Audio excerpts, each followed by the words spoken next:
Hello, Morehead UMC and St. Timothy's UMC. My name is Reverend Nikki Raye, and I am sitting with our new Director of Ministries for our coming collaborative. This is Paul Freeman. Hi, Paul. Hello. Hey. We thought it would be great to send out a quick video letting you all know a little bit about us.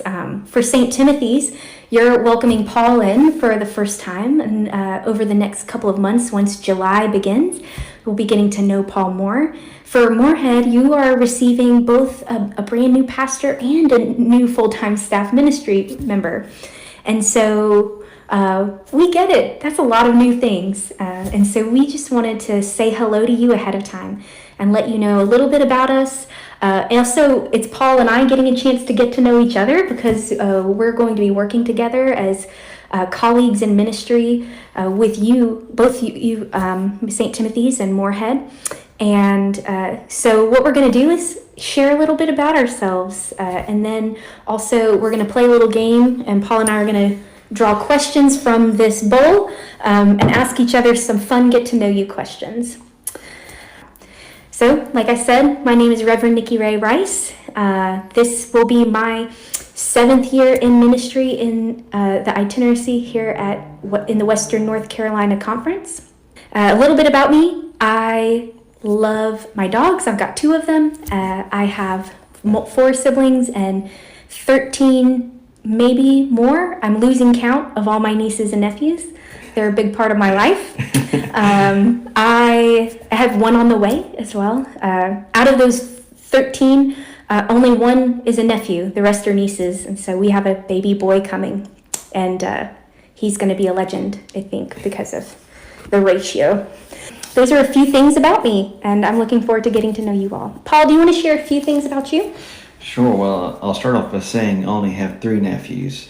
So if I need any more nieces or nephews, I know where to borrow some from. I know. We could do an exchange. I don't know, though. I love them all a lot. And I just have 1 10-pound dog, so we can switch out on weekends or something. Oh, fun.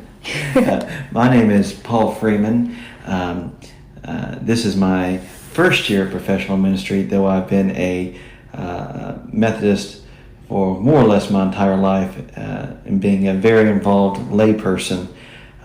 As of a week and a half ago, I just graduated from Divinity School at Wake Forest University, and Nikki Raye, having gone to Duke, has been very kind enough to tolerate me, and so I'm very appreciative. And so that's a little bit about me. Wonderful.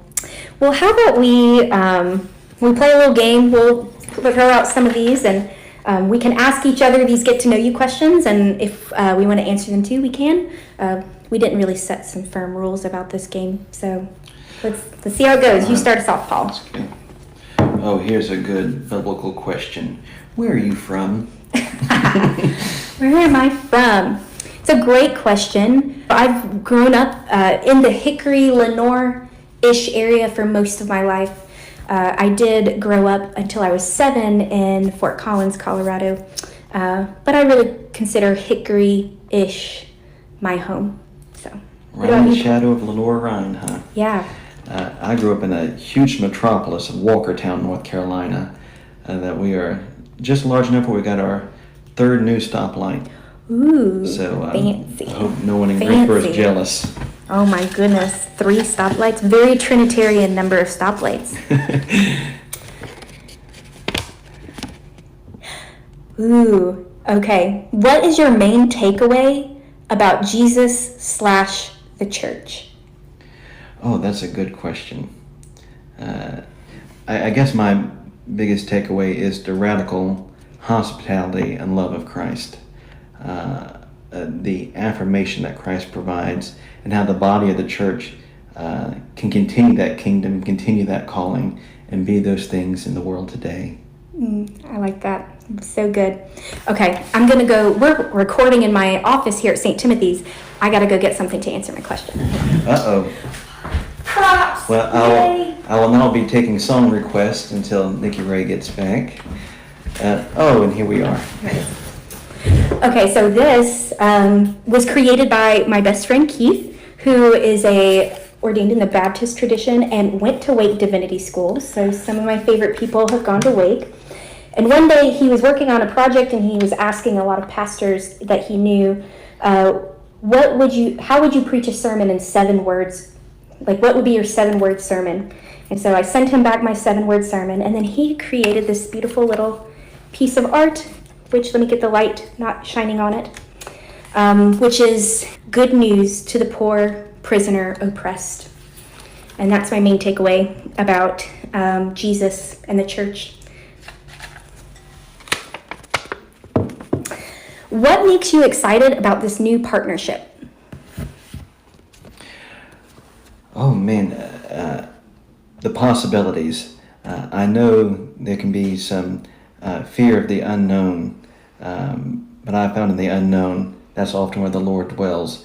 I've heard for years of the virtues and great people at both St. Timothy and Morehead, and so I'm very excited to see what that partnership looks like, and to be able to be a part of it.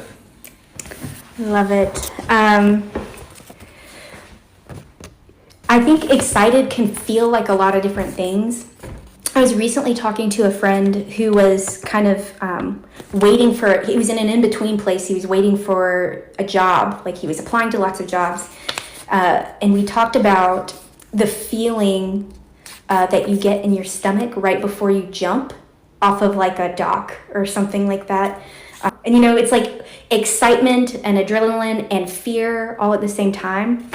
And I was comparing that feeling to Peter when he was standing on the edge of the boat, deciding whether he was going to step out onto the water or not. And imagining Peter having that sinking feeling, like deciding if he's going to jump, like step out onto that water. What makes me so excited about that is Jesus was right there, right? Like, so Jesus grabbed him when he was sinking. Jesus was the one he was looking at. And so I think what I'm most excited about is to make the leap and then see how Jesus shows up. Like, Jesus is going to show up. And so what's that going to look like? I don't know. Oh my goodness, I'm so long-winded. Get ready, Morehead. And I'm thankful we're not doing it alone, not just between our relationship, but between these two wonderful congregations. Yeah, we're definitely not doing it alone. Is it my... I can't remember. I think it's you. Uh-oh. Yeah. Oh, what is your favorite Bible verse? I have 2 because I'm on. setting this precedent already. The first is Psalm 40, which is the psalm that opens with, I cried out to the Lord, and the Lord heard my cry and drew me up out of the miry pit and set my feet on a solid rock and gave me a new song to sing. Those are the first, I think, 3 verses. And that whole psalm, which goes on to talk about preaching the good news in the great congregation, which now I get to preach good news in 2 great congregations. That's like my life psalm. So I really do meditate on that psalm every birthday. It's kind of my birthday psalm and the one I feel rooted to. And then the other is Jesus's first sermon in Luke 4, which is kind of what inspired that 7-word sermon where Jesus says that he came he preaches this beautiful and prophetic word that he came to set the prisoner free and give sight to the blind and to let the oppressed go free, and to declare the day of the Lord had come, so that Jubilee day. Those are my favorites. What about you? I think mine ties in closely to the last one you mentioned. It's a very long one out of Micah. Yeah. Do justice. Yes. I think that I think there's a lot in that small 2 words. Justice is relevant. Justice is needed. Justice isn't easy. Justice is what we're called to do. It's something that's achievable. It's something that's the mission of the people who follow Christ. And so I think even though it's 2 words, a lot can be accomplished in following those 2 words. And so that's why it means so much to me. So good. Micah 6:8, right? Micah 6:8. Is it do justice, love mercy, walk humbly with your God. Amen. So, oh, okay. Just context here. Paul wrote these questions out while I was scrambling around this office a few minutes ago. So, Paul, why is Wake Forest School of Divinity better than Duke? What a well thought out question. What a let me just look at this once more. How well written.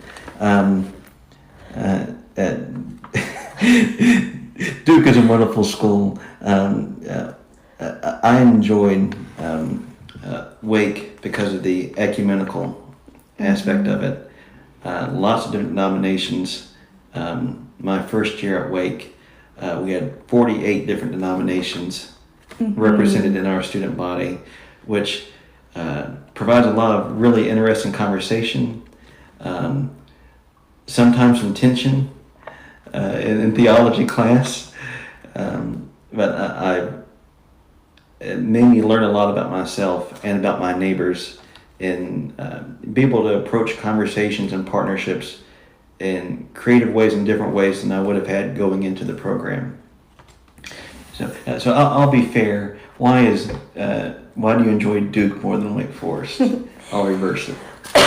Excuse me. So I actually think Wake Forest is a phenomenal school, and I'm really excited to get to work with someone who is shaped and formed from the leadership and the vision of Wake Forest Divinity School. I did really love Duke Divinity, and it was a wonderful place for me. I entered into Duke thinking that I wanted to pursue academic studies, so I really wanted to pursue gender studies and theology, and they have a specific certification at Duke Divinity for that. But what Duke became was a profound place of clarity and healing for me, a place where I found a home in the Methodist Church. So it was a kind of providential gift from God that I ended up at a Methodist school, because that was where I was able to find a home in the church and a place to live out my calling as a pastor that I didn't even know I had until partway through my degree. And yeah, I'm not the best sportsman. If you love Duke basketball, I'll cheer with you, but I'm not very good at it. So, all right, we've got one last question. It is, tell me about your secret obsession. Oh my goodness. I'll take something out of your playbook and mention a couple. Okay. Yes. Maybe not a whole Paul bouquet. has secrets. Let's go, y'all. Maybe not a whole bouquet, but a trinity. I'll choose three. Nice. And you can decide which one is more geekier than the other. I'll let y'all decide that. One, I love old movies and music. I was telling Nikki Raye earlier that my grandmother was a jazz singer for the big bands in the 40s. And she made some musicals in the 40s. And so I grew up with all these old movies and old music, and I still love it and study it, and it's a big part of my interest. The second one, my parents and I have a small orchard and garden, which seems to be less small as time goes by. I think we have 40 fruit trees now, and 12 blueberry bushes, and more than I care to share of other things. So working the garden, I enjoy and love and studying how to be a good gardener, and how I got these calluses it is part of me. And then the third thing, which really might be the geekiest, I love ships, particularly old ocean liners. And so please don't judge me, but I build model ships, and I collect. You don't realize how silly something is until you say it out loud. But I collect menus off of old ocean liners from turn of the century to the 1930s. So I have a book of menus. Very cool. So if y'all can beat that in Nerdiness, you can meet me in the parking lot. Okay, well, let me try. Let me see how I can do here. Well, part of the question is the truth that I really don't have very many secrets, because I am a chronic oversharer. So, alas. But I do have some things that I really, really love. Trying to meet you at your nerdiness. I have seen every single episode of every single series of Star Trek. All of them. That's a lot. Yeah. But I love Star Trek because it's people trying to imagine a future that's marked with curiosity and exploration, and not marked by domination. And it uses imagination of the future to ask hard questions about the present.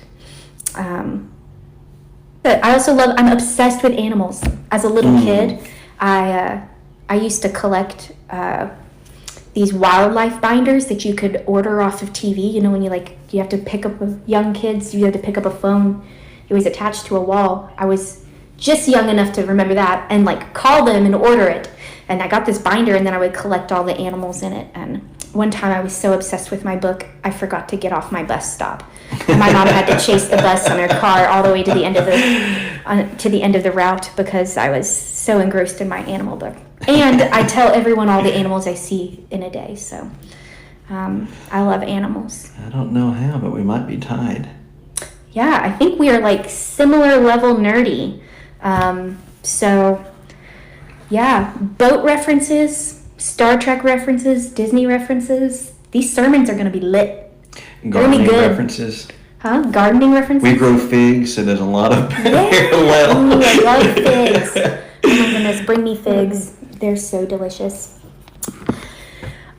All right, so we really just wanted to get a chance to get to know each other a little bit more, share with you who we are, and I'll just say that as we share a little bit about who we are, I imagine I can speak for Paul in saying that we're really excited to get to know you all, to continue to deepen. Continuing to deepen relationships with with this wonderful family I have at St. Timothy's, and for those of you at Morehead, I'm so excited to just widen the circle of who I get to walk with in discipleship, and to get to know you for who you are. And to walk with you in your lives and encourage you in your following of Jesus, because it's an honor. It's a real, genuine honor to get to walk with you all in discipleship. And so I'm looking forward to it. Paul, I want to give you a chance to say any last things. I've always said, or at least since I've been in Divinity School, if I could be part of a congregation like St. Timothy or like Morehead, boy, that would be a dream, but there just aren't many like that, I have found.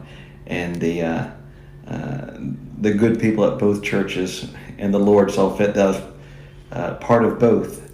And so this is just a small introduction, but I deeply look forward to getting to know you personally over the next few months and year, and to really feel firsthand what the St. Timothy and Morehead families are like, and to grow in that with you. All right. Well, since I confessed my nerdiness, I will close out with a live long and prosper, my dears. Yeah? Amen. All right. Yay! Okay.